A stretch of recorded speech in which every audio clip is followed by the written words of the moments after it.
Matt. We're continuing on with Bellator 232, our main card 2-minute predictions. The next fight that we're going after, this is a late notice affair. You got Patty Mix taking on Isaiah Chapman. And Matt, I'm excited for this fight. I mean, it kind of sucks that we don't get to see our originally scheduled bout between Dominic Mazzotta and Patrick Mix, because that would have been a good litmus test for Patrick Mix. But you've got Isaiah Chapman kind of jumping in on short notice. This is a guy that he's fought in World Series of Fighting. He's fought on some smaller cards. You can find some of the results and some of the videos on Fight TV. But, I mean, what can we say?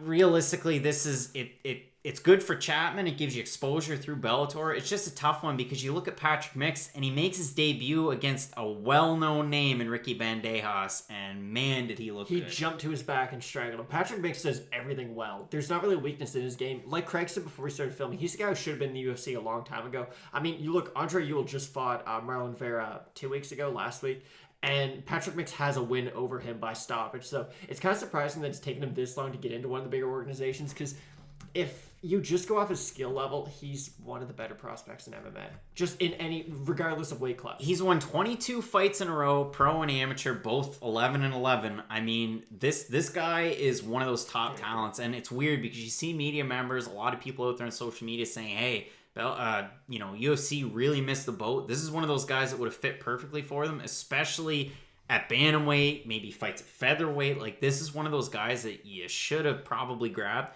And good on Bellator, because you don't always see them getting a mature prospect like this. So I think it's a really good job on them.